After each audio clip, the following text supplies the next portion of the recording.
Baik, bismillahirrahmanirrahim. Assalamualaikum warahmatullahi wabarakatuh.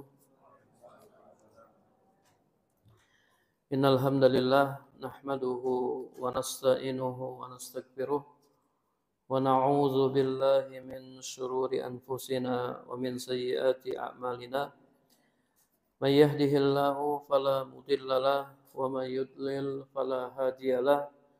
Wa asyhadu an la ilaha illallah wahdahu la syarikalah wa asyhadu anna Muhammadan abduhu wa rasuluh sallallahu alaihi wasallam.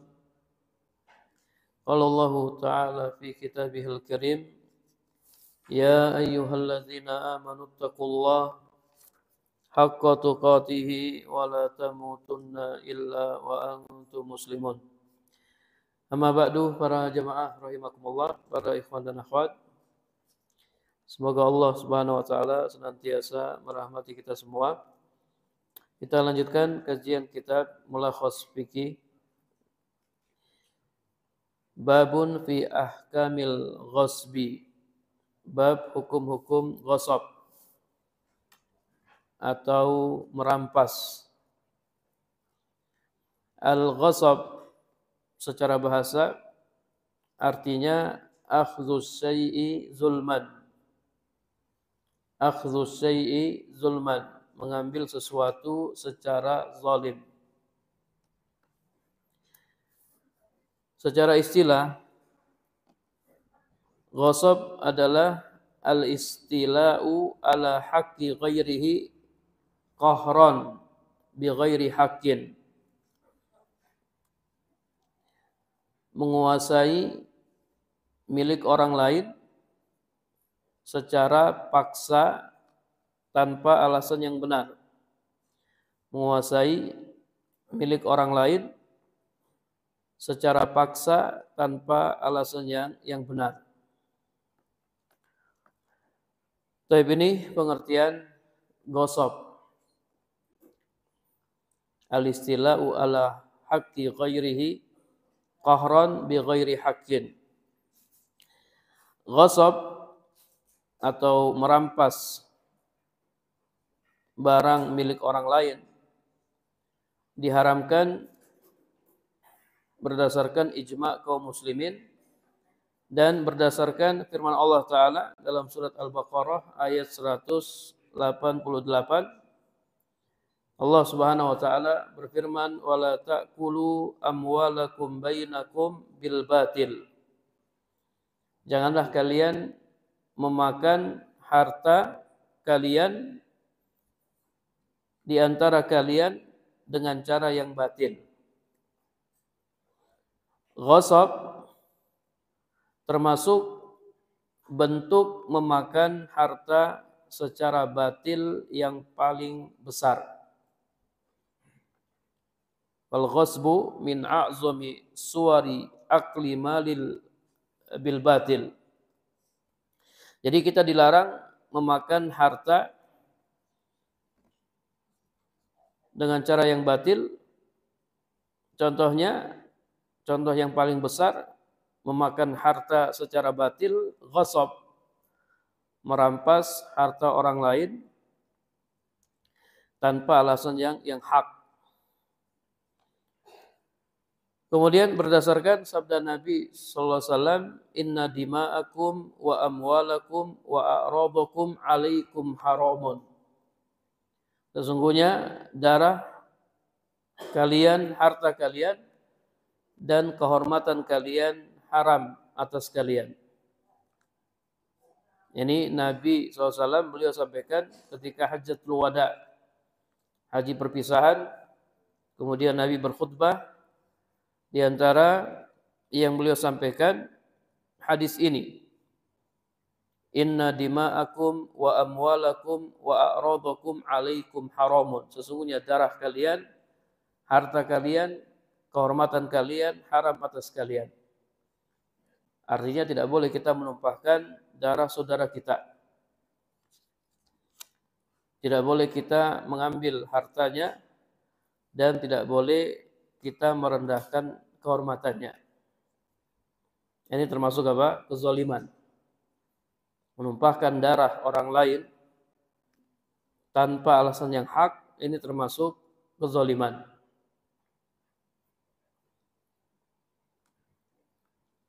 Ya, di antara contoh menumpahkan darah ya membunuh. Membunuh seorang muslim ini termasuk kezaliman. Boleh nggak darah seorang muslim ditumpahkan? Boleh. Ah? Apa syaratnya? Asalnya tidak boleh, jadi jangan jawab boleh ya. Tidak boleh. Asalnya tidak boleh. Bukan asalnya boleh, asalnya tidak boleh.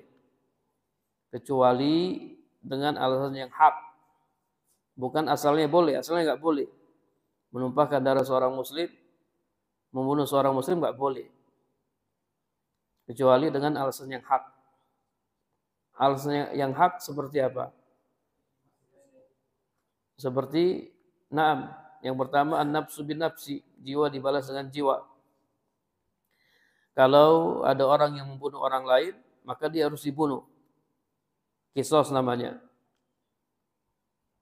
Dalam hukum Islam, dosa membunuh harus dibalas dengan membunuh. An-nafsu bin nafsi. Jiwa dibalas dengan jiwa, nyawa dibalas dengan nyawa. Nanti yang membunuh siapa? Yang membunuh pemerintah. Pemerintah yang mengeksekusi. Kemudian yang kedua, as-sayyibu zani.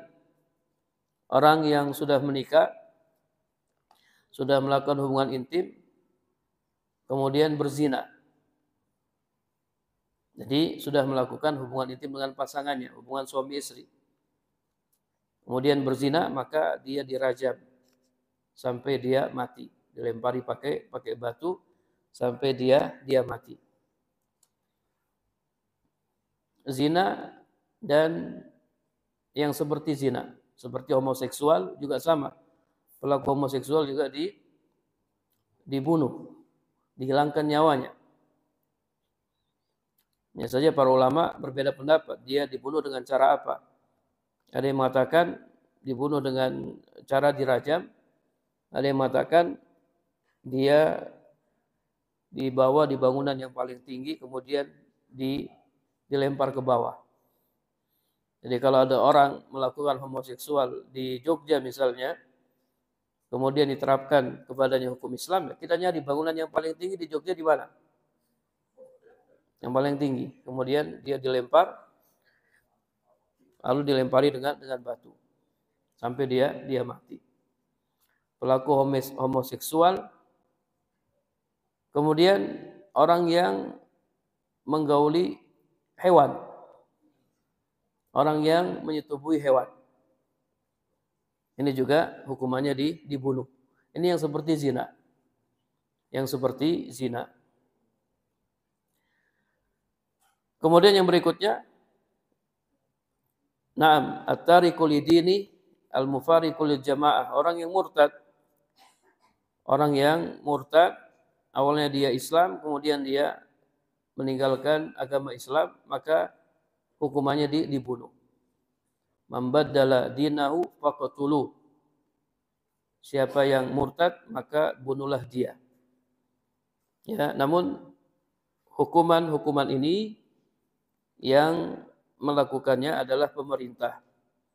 Yang mengeksekusinya adalah pemerintah. Jadi hukum asal darah seorang muslim tidak boleh ditumpahkan kecuali dengan alasan yang hak.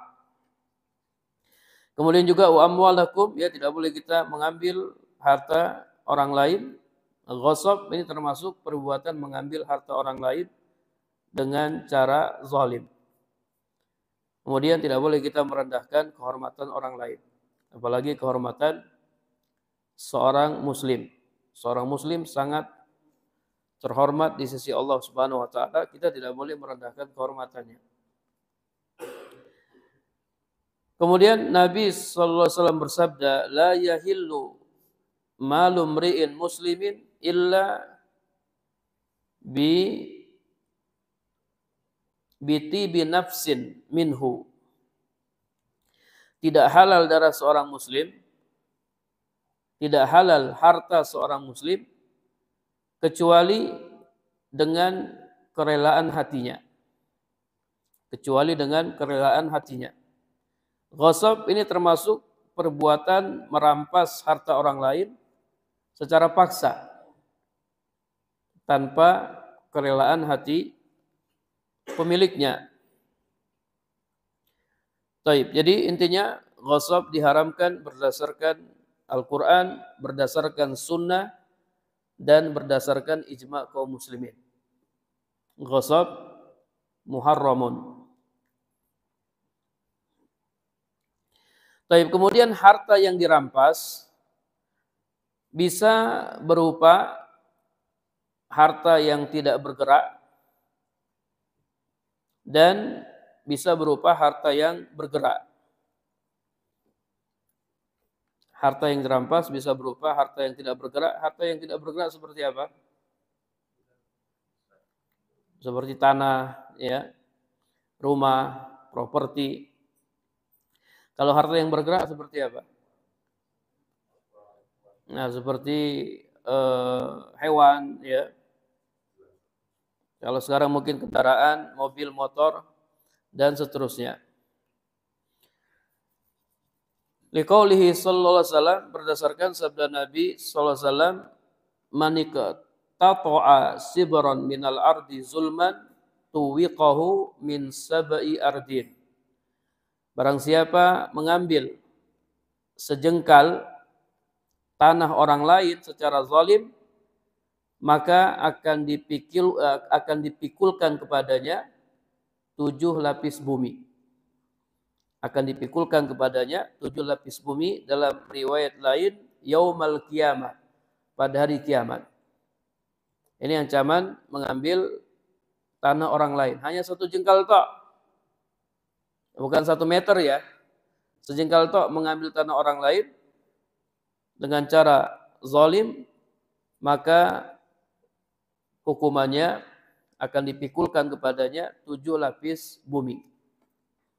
Yakni pada hari kiamat.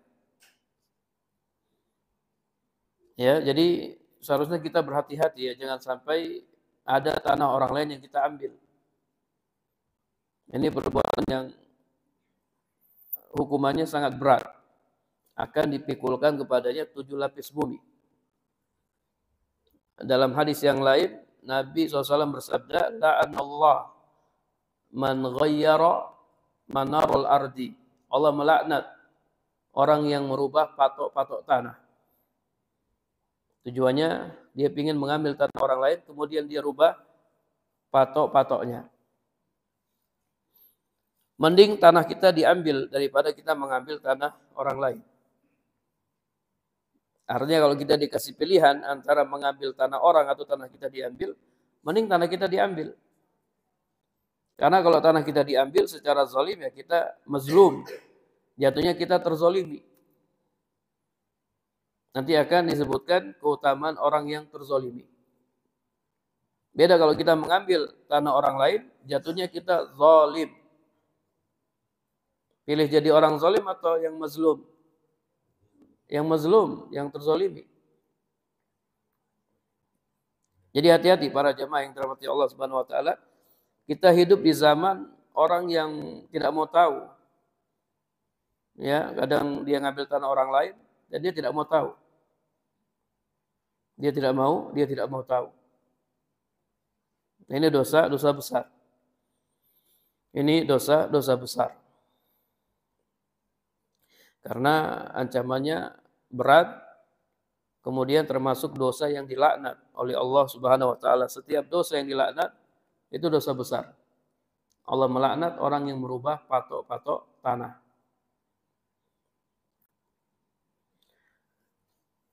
Maka bagi orang yang merampas harta orang lain, yalzam ayyatuba ilallahi azza wa jal, dia wajib bertobat kepada Allah azza wa jal.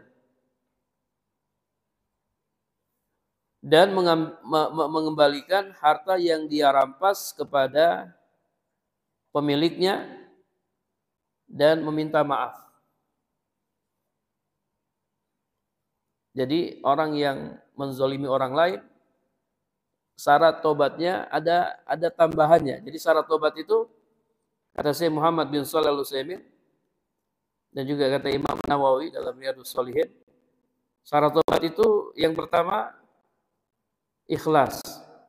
Orang yang bertobat ikhlas karena Allah Subhanahu wa taala. Jadi tobatnya bukan karena dunia, karena harta, karena perempuan, bukan. Tobatnya lillah, karena Allah Subhanahu wa taala. Syarat yang kedua, dia harus meninggalkan maksiat yang dia lakukan. Kalau maksiatnya berkaitan dengan hak orang lain, ya dia harus mengembalikan hak orang lain. Dia pernah merampas barang milik orang lain, cara tobatnya dengan mengembalikan barang tersebut. Kalau tidak, maka tobatnya tidak sah.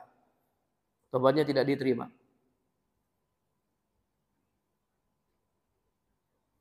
Kemudian syarat berikutnya apa? Menyesal. Ada perasaan menyesal yang sangat mendalam karena dia sudah berbuat maksiat atau dia sudah mengambil harta orang lain dengan cara zalim. Kemudian syarat berikutnya apa? Punya tekad kuat untuk tidak mengulanginya. Harus punya tekad kuat tidak mengulanginya. Jadi kalau ada kesempatan untuk bermaksiat, saya tidak akan lakukan. Kalau dia tobat terus saya bilang, kalau ada kesempatan saya bermaksiat lagi. Ya, saya tobat dari khamr karena nggak punya uang. Nggak punya uang, tobat dulu. Nanti kalau punya uang, beli khamr lagi. Ini tobatnya tidak sah. Nah, saya tobat dari pacaran, nggak mau lagi pacaran. Pacaran haram. Karena nggak ada yang mau. Kalau ada yang mau ya, oke lah. Nah. Jadi mau ada yang mau, ada yang nggak mau, dia harus punya azam kuat. Saya nggak akan berzina lagi, walaupun ada yang ngajak, nggak bakalan saya berzina lagi. Punya azam yang kuat, punya tekad yang kuat. Kemudian syarat berikutnya, tobat pada waktunya, sebelum nyawa sampai di kerongkongan, sebelum roh sampai di kerongkongan. Roh kalau sudah sampai di kerongkongan dicabut dan sudah sampai di kerongkongan, kemudian ada orang berkata, ana atubu ilallah, saya bertobat kepada Allah, maka tobatnya tidak diterima. Atau ketika matahari sudah terbit dari sebelah barat, termasuk tanda kiamat, matahari terbit dari sebelah barat. Nah, ketika itu pintu tobat sudah ditutup. Jadi ketika manusia melihat fenomena alam yang aneh, matahari biasanya terbit dari sebelah mana? Sebelah timur, terbenam di sebelah barat. Ini kok terbalik?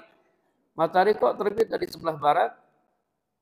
Kemudian mereka takut, mereka bertobat, tapi tobatnya sudah tidak diterima. Tobat pada saat itu sudah tidak diterima. Ini syarat-syarat tobat.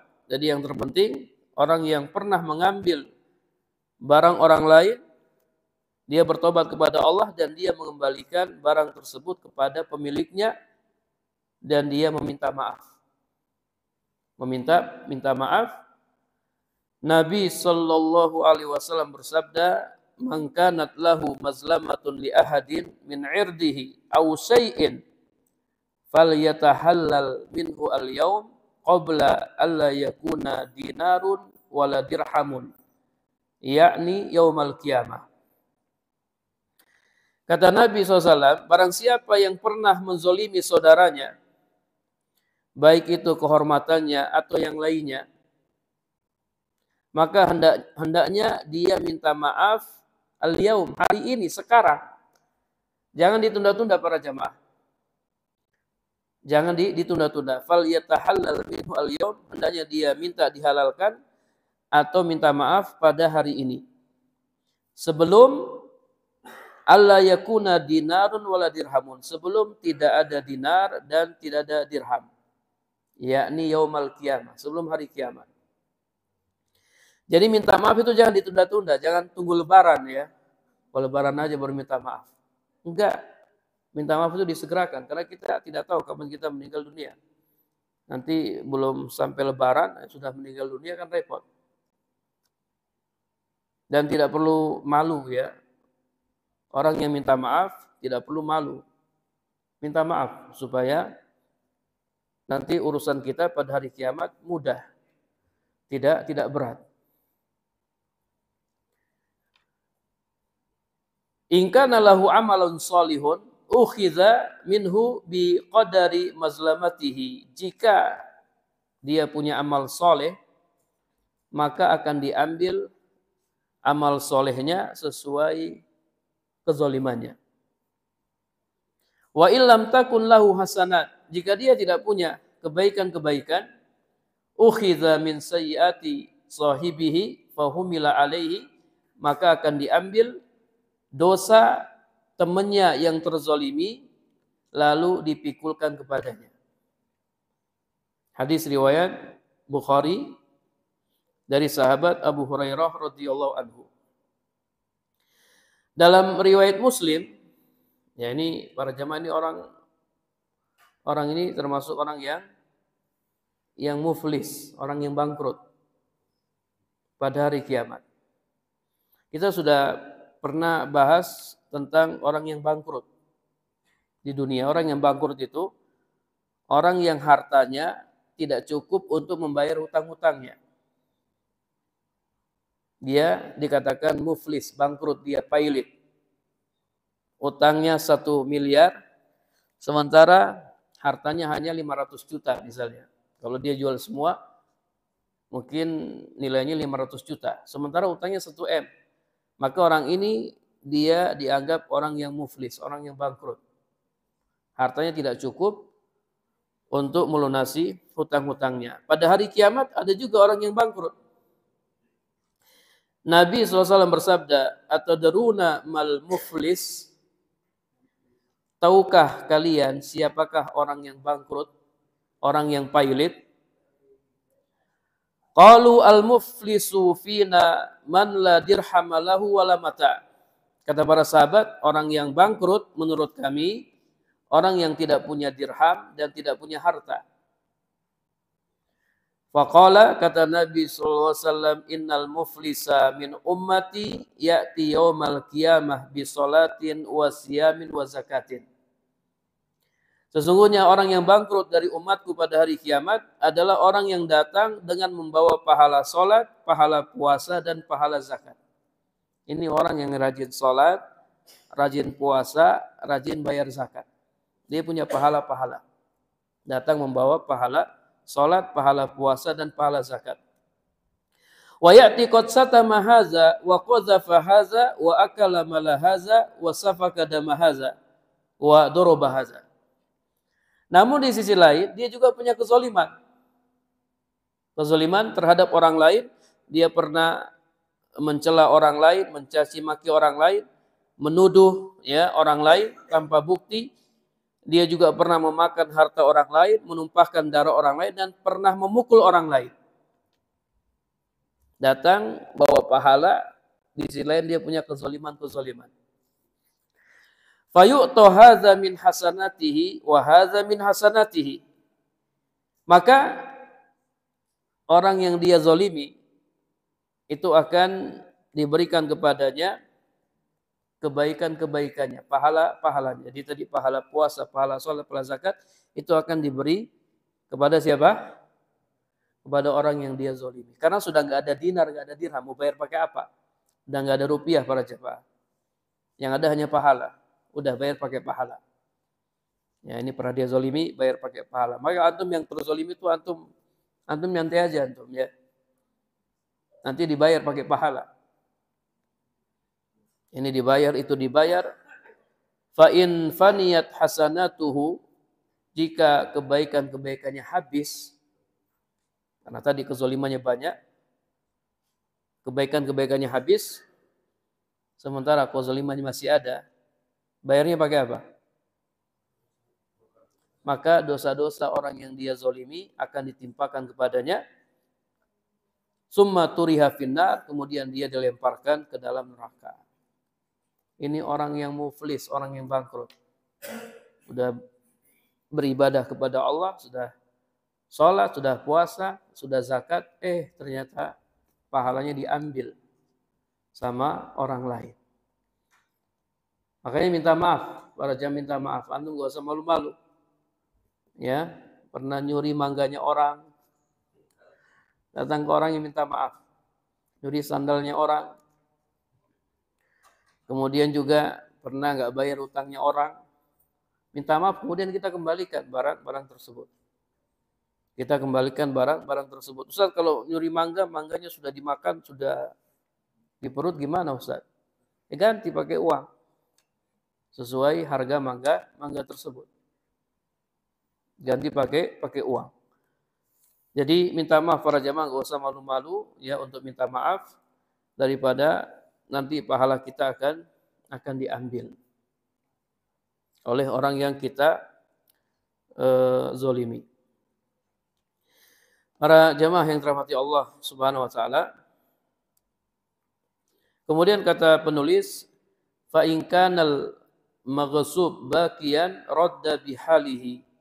Jika barang yang dirampas masih ada, maka dia mengembalikannya apa adanya. Jika barang tersebut rusak atau sudah tidak ada, radda badalahu, maka dia harus membayar gantinya. Jadi bayar pakai uang sesuai nilai barang tersebut. Sesuai dengan nilai barang tersebut.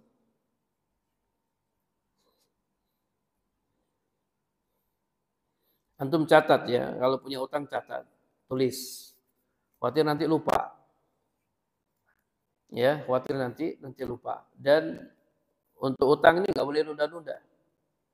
Kalau kita mampu bayar, kemudian kita nunda-nunda, ini juga termasuk kezaliman. Matlul ghani zulmun. Orang yang suka menunda-nunda membayar utang, padahal dia mampu membayarnya, maka itu kezaliman. Itu kezaliman.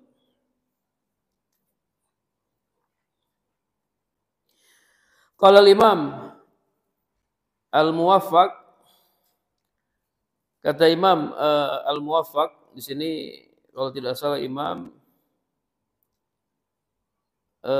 Ibnu Qudamah, beliau mengatakan ajma'al ulama ala wujubi raddil maqsub. Para ulama sepakat wajibnya mengembalikan harta yang dirampas. Wajibnya mengembalikan barang yang dirampas. Idza kana bihalihi lam yataghayyar, jika masih seperti sedia kala dan belum berubah. Kita pernah ngambil barang orang lain dan barangnya masih ada, masih seperti sedia kala, tidak berubah, maka kita wajib mengembalikannya. Wajib mengembalikannya. Wa kadzalika yalzamuhu raddul maqsubi bi ziyadatihi. Demikian juga dia harus mengembalikan barang rampasan beserta tambahan-tambahannya. Baik yang menyatu maupun yang terpisah. Sebab tambahan tersebut merupakan hasil dari barang yang dirampas, maka itu adalah milik pemiliknya seperti barang pokoknya. Jelaskan di sini maksudnya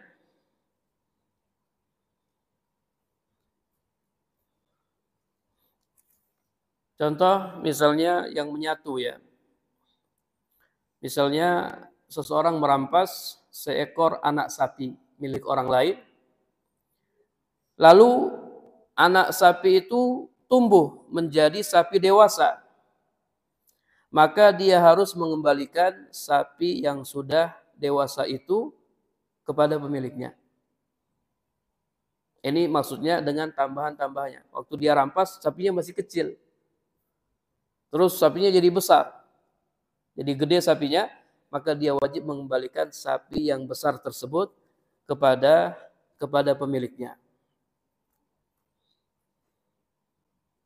Atau contoh lain, seseorang yang merampas bibit pohon milik orang lain, lalu dia menanamnya hingga tumbuh besar, maka dia harus mengembalikan pohon yang sudah besar itu kepada pemiliknya.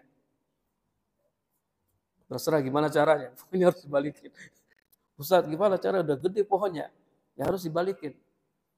Pohonnya dibalik. Jadi dia rampasnya ketika pohonnya masih kecil. Masih berupa bibit, kemudian dia tanam jadi pohon yang besar, maka dia wajib mengembalikannya. Ini contoh yang menyatu, muttasilah. Adapun yang munfasilah, yang terpisah, contohnya seseorang merampas kambing betina milik orang lain, lalu setelah beberapa tahun kambing itu beranak pinak hingga 5 ekor. Maka dia harus mengembalikan induk kambing beserta seluruh anak-anaknya kepada pemiliknya. Ini contoh yang munfasilah, yang terpisah. Jadi ketika dia rampas, kambingnya masih satu, kambing betina. Dia pelihara, kemudian kambingnya beranak, jadi punya 5 anak, maka dia harus kembalikan semuanya. Dia harus kembalikan semuanya.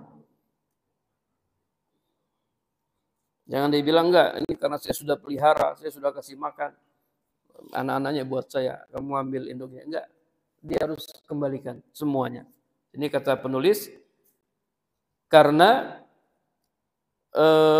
tambahan tersebut merupakan hasil dari barang yang dirampas. Maka itu adalah milik pemiliknya seperti barang pokoknya, seperti induknya. Kalau hewan seperti induknya.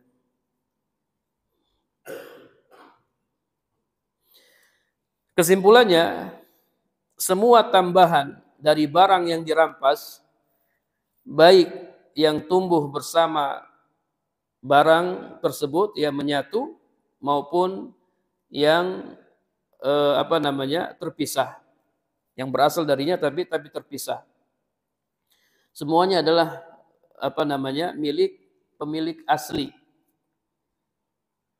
dan harus dikembalikan. Harus dikembalikan. Taib. Kemudian kata penulis,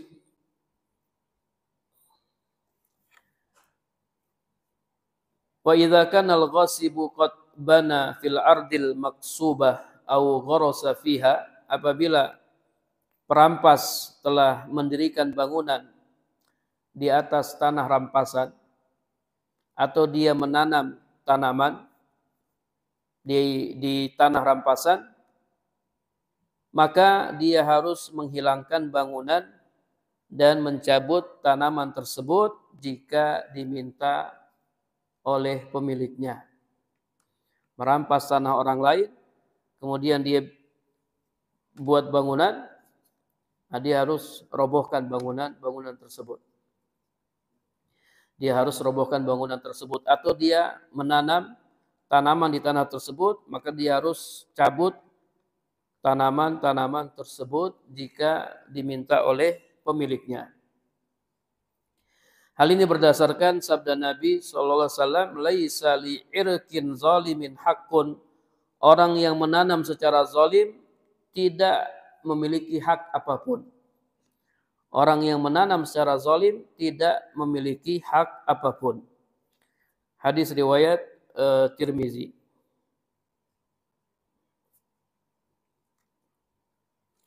Jika hal itu berdampak buruk bagi tanahnya, misalnya dia bongkar bangunannya, bongkar pondasinya, sehingga berdampak buruk pada tanahnya, maka dia harus membayar denda sebesar kerugian yang diderita, sebesar kerugian yang dialami oleh pemilik tanah. Dia juga harus menghilangkan seluruh bekas bangunan dan tanaman yang tersisa, kemudian menyerahkan tanah tersebut kepada pemiliknya dalam kondisi baik. Ini para jemaah yang dirahmati Allah Subhanahu wa taala. Jadi Masya Allah, hukum Islam ini hukum yang sangat adil. Hukum yang sangat adil.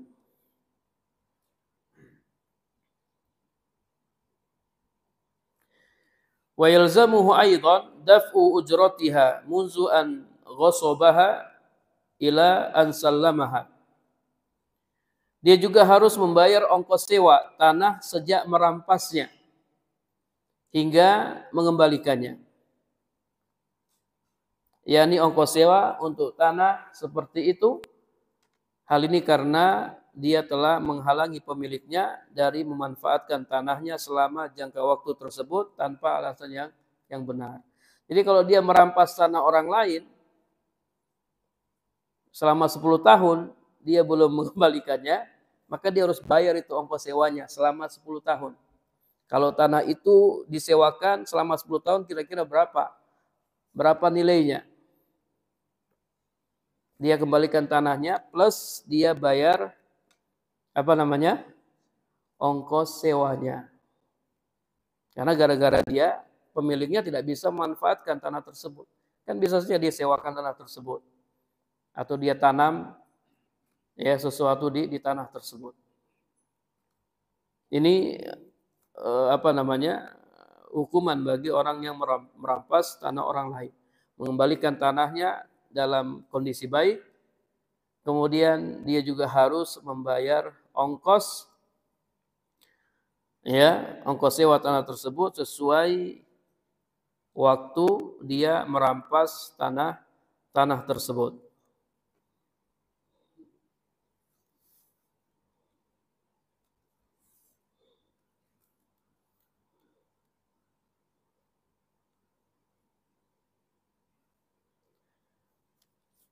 Baik, para jemaah yang dirahmati Allah Subhanahu wa taala. Kemudian kata penulis, wa in ghasaba syai'an wa habasahu hatta rahusa si'ruhu domina naqsahu ala sahih. Jika dia merampas sesuatu dan menahannya hingga harganya turun, maka dia harus menanggung penurunan harga tersebut menurut pendapat yang sahih. Contohnya bagaimana? Contohnya misalnya dia merampas 1 karung gandum ketika harganya 1 juta. Dan dia menahannya selama beberapa bulan. Ketika dikembalikan harganya sudah turun menjadi 700.000. Maka menurut pendapat yang sahih, dia wajib mengganti kerugian sebesar 300.000. Karena penurunan nilai itu terjadi akibat dia menahan barang milik orang lain secara tidak sah. Rugi nggak? Ya salah sendiri. Kenapa dia merampas barang orang lain? Ketika dia rampas harganya berapa?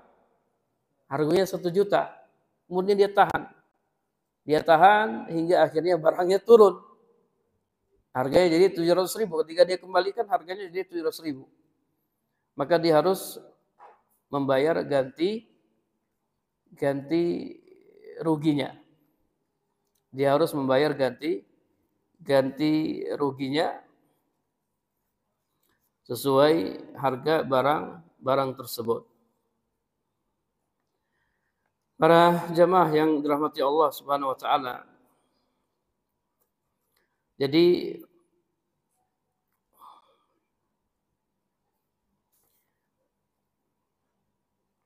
ini ada hadis ya tentang seseorang yang dia menahan hak orang lain, gaji orang lain, kemudian gaji tersebut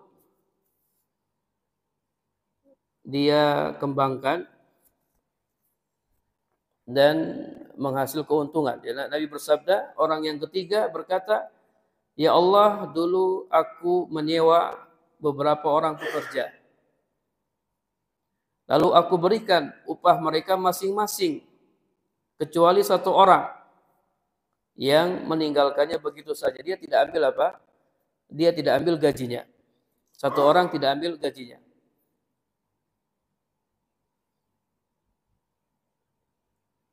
Maka upahnya tersebut aku investasikan hingga berkembang. Lalu sekian lama kemudian orang itu datang kepadaku dan berkata, wahai fulan, berikanlah upahku, berikanlah gajiku. Maka aku katakan kepadanya, semua yang kau lihat berupa onta, sapi, kambing, kemudian juga budak adalah upahmu. Jadi gajinya dia kembangkan hingga dia punya banyak onta, banyak sapi, banyak kambing, dan juga dia punya budak. Kata dia, ini gajimu. Maka orang itu berkata, wahai Abdullah, jangan engkau meledekku. Beri upahku. Akhirnya dia berikan semuanya. Enggak, ini upahmu. Dia kasih semuanya. Orang ini para jamaah, dia termasuk apa? Salah satu orang yang terkurung dalam goa. Ada 3 orang masuk goa, kemudian batu goa itu jatuh dan menutup mulut goa. Maka masing-masing apa yang mereka lakukan? Masing-masing bertawasul dengan amal soleh yang pernah dia kerjakan. Di antaranya orang ini. Ya Allah, ada upahnya pekerja, ya dia tidak ambil. Saya investasikan, kemudian berkembang, kemudian dia datang, nagih upahnya, saya ngasih semuanya. Saya ngasih dengan keuntungannya. Bayangkan, onta, sapi, kambing, budak-budak dikasih semuanya. Ya Allah, kalau saya ikhlas karena Engkau ya Allah, ya apa yang saya lakukan ini ikhlas, maka bukakanlah batu ini. Akhirnya batu itu apa? Batu itu bergeser. Masya Allah ya, ini orang yang tidak mau mengambil hak orang, walaupun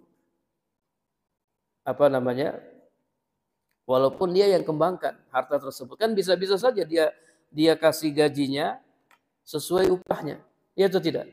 Mungkin kalau kita, ini gaji antum, ya, ini punya anak yang investasikan kok, anak yang kembangkan, enggak. Jadi itu harta dia, apa tadi yang bertambah dari hartanya itu jadi milik dia. Itu jadi milik dia karena kita jadikan hartanya sebagai modal, maka untungnya itu milik dia. Karena nggak ada akad sebelumnya, nggak ada akad mudharabah, nggak ada akad utang dulu, saya ngutang dulu. Dan nggak boleh ketika orang nitip uang ke kita, nggak boleh kita nggak boleh kita pinjam tanpa izin pemiliknya. Kalau mau pinjam, izin dulu. Jangan anak pinjam dulu duitnya. Enggak. Kalau dia nggak izinkan, itu bukan pinjaman namanya. Itu bukan pinjaman. Sama dengan, kata para ulama, sama dengan orang yang megang uang masjid. Misalnya bendahara masjid. Itu uangnya siapa? Uangnya umat, uangnya kaum muslimin. Maka kalau dia mau pinjam uang masjid, dia harus izin dulu sama kaum muslimin. Kalau kaum muslimin izinkan, baru dia boleh minjam duit itu. Dia nggak boleh minjam tanpa izin kaum muslimin. Ya, ini dijelaskan oleh para ulama. Dan ini sering terjadi para jamaah. Sering terjadi masjid itu uangnya dipakai oleh siapa? Oleh bendahara yang pegang duit sama ketuanya, ketua takmirnya. Itu masjid salah satu masjid di Papua seperti itu. Jadi dia kalau umumkan dana masjid, masya Allah, ya, dana masjid 300 juta. Tapi masjidnya nggak ada toiletnya. Bangun toiletnya nggak mampu. Padahal uangnya ada 300 juta. Ya, ternyata apa? Uangnya dipakai, dipinjam katanya untuk beli tanah. Ya, untuk beli tanah. Kemudian tanahnya nggak laku. Dia harus ganti, nggak boleh, dia berdosa. Itu uangnya kaum muslimin. Makanya hati-hati para jamaah, kita kalau megang duitnya orang itu amanah, ya. Hati-hati, berat. Kalau nggak mampu jangan. Antum jangan terima tanggung jawab untuk megang duit orang kalau antum tidak mampu menjaganya. Ya, utang aja nggak boleh, apalagi dipakai tanpa izin pemiliknya. Tapi kita dengarkan azan.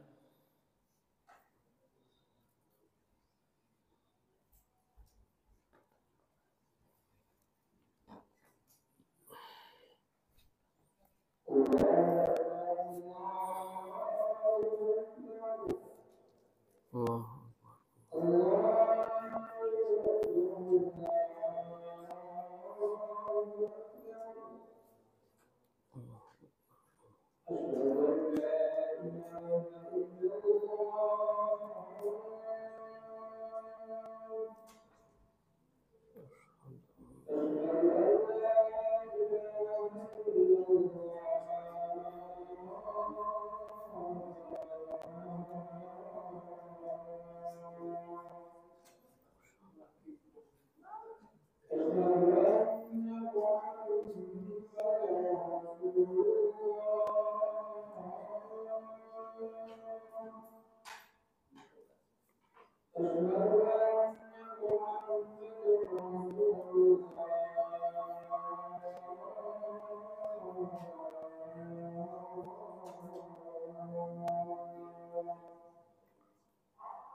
Allah.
Nah, para jemaah, ada yang ingin ditanyakan? Nah. Assalamualaikum warahmatullahi wabarakatuh. Mau tanya satu hal, Ustaz. Ini memang sudah lama, ini kemarin ada cerita dari kakak ipar, salah satu kakak ipar. Jadi kejadian sudah lama, Ustaz, 45 tahun yang lalu, tahun 80-an. Jadi ada seorang ibu ini membagi harta warisannya kepada 4 orang anaknya. Namun anak yang keempat itu lebih besar bagiannya, Ustaz. Karena dia memakai hukum adat, Ustaz, memakainya. Karena masih buta dengan hukum Islam, sudah 45 tahun lalu. Jadi, nah, yang paling besar adalah anak keempat. Namun, karena ada hukum adat juga dalamnya juga, memakai hukum adat lah kira-kira itu. Nah, saudaranya si anak yang 1, 2, 3, anak ke 1, 2, 3 ini rela, Ustaz. Rela bahkan untuk membagi warisan, dan mensertifikatnya pun tanda tangan 1, 2, 3 ini tanda tangan, Ustaz. Bahwa mereka tuh memang hukum inilah yang dipakai gitu, Ustaz. Nah, apakah status ini bisa dikatakan gozop anak yang keempat ini, Ustaz? Karena pembagian seperti ini, merampas, tapi dengan kerelaan, dan kerelaannya pun tapi tidak di atas dalil yang sunnah gitu Ustaz, tapi berdasarkan hukum lain. Nah, Demikian Ustaz. Waalaikumsalam warahmatullahi wabarakatuh. nah, para jamaah yang dirahmati Allah Subhanahu wa taala, jadi memang hukum waris itu sudah Allah tentukan ya bagian-bagiannya. Namun kalau misalnya ada yang nanya, boleh nggak dibagi rata atau bagian yang lain lebih besar daripada saudara-saudaranya? Jadi diberitahu dulu bagian-bagiannya. Bagian antum sekian, antum sekian, antum sekian, antum sekian. Ada yang banyak, ada yang sedikit, ada yang sedang. Dikasih tahu dulu bagian-bagiannya. Ya, kemudian disampaikan, ini ada usulan mau bagi rata. Gimana, antum ridho enggak? Antum rela enggak? Kalau semua rela, maka tidak mengapa. Bahkan ada yang bilang lebih hati-hatinya lagi, dibagi dulu, ya, dibagi dulu. Baru nanti setelah itu kalau dia mau ngasih ke saudaranya, ya silahkan. Dia terima dulu haknya, kemudian setelah itu dia kalau mau ngasih ke saudaranya, silahkan. Itu sudah menjadi apa? Hak-hak dia. Intinya ya minimal kasih tahu dulu bagian-bagiannya. Karena kadang ada orang yang enggak apa-apa bagi rata, karena dia belum tahu bagiannya. Kalau dia tahu bagiannya, kadang dia berat juga. Aduh, ternyata gede juga bagiannya. Aduh, kalau dikurangi jadi berkurang. Ya kalau dia tidak rela, jangan. Jangan diberikan, jangan dikasih. Dia minta bagian, itu hak dia. Itu hak dia. Tapi kalau dia sudah tahu bagiannya, oh bagian saya sekian, apalagi sudah dibagi ya, dia sudah terima, kemudian dia mau ngasih ke saudara-saudaranya, silahkan.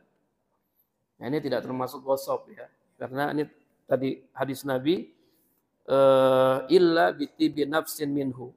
Tidak halal harta seorang muslim kecuali dengan kerelaan hatinya. Kalau hatinya sudah rela, maka hartanya jadi halal. Tapi kalau hatinya belum rela, maka hartanya tidak halal.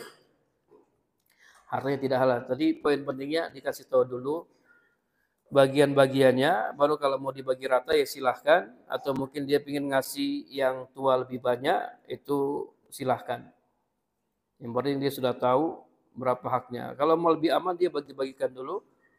Ya, nanti kalau sudah terima bagiannya, baru dia berikan kepada saudaranya yang lain. Jadi dalam hal ini hukum adat tidak berlaku. Hukum adat yang bertentangan dengan hukum Islam tidak boleh dipakai.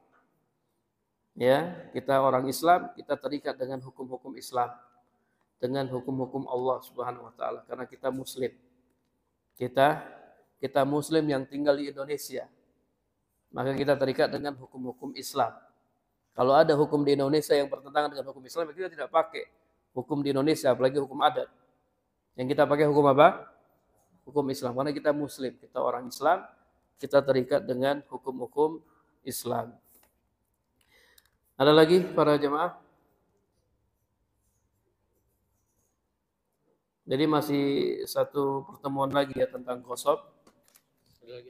Nah. Assalamualaikum ya Ustaz. Apakah kita harus minta maaf Ustaz kalau kita pernah menggibah orang, berdusta atau pernah suudzon Ustaz kepada orang lain? Iya, minta maaf ya. Gibah termasuk apa? Perbuatan merendahkan kehormatan orang lain. Atau cukup taubat aja Ustaz? Minta maaf ya, minta maaf. Tapi minta maafnya gak usah dirinci ya. Saya pernah dibantu begini. Orang gak kasih maaf nanti. Intinya saya kalau punya kesalahan ya selama ini saya punya kesalahan sama antum, tolong maafkan. Minta maaf secara umum, nggak perlu dirinci ya, tidak perlu dirinci. Kalau dirinci nanti ya tidak dimaafkan. Oh, antum ternyata antum kurang ajar sekali sama anak. Ya. Kalau ini Ustaz cuma salaman Ustaz, tapi nggak ngomong minta maaf. Nggak harus minta maaf ya. Ngomong minta maaf, salaman kan biasa orang ketemu salaman. Harus minta maaf ya. Jangan malu ya. Jangan gengsi. Gengsi itu dari setan itu ya. Apalagi kita punya kesalahan sama orang, kita nggak mau minta maaf karena gengsi. Nggak usah minta maaf. Minta maaf ya. Kalau dia maafkan alhamdulillah. Kalau tidak ya sudah. Kita sudah lakukan kewajiban kita untuk minta maaf. Sisanya kita serahkan kepada kepada Allah Subhanahu wa taala. Ya, minta maaf. Baik para jamaah, kita cukupkan dengan doa kafaratul majlis. Subhanakallahumma wa bihamdika asyhadu an la ilaha illa anta astaghfiruka wa atubu ilaik. Assalamualaikum warahmatullahi wabarakatuh.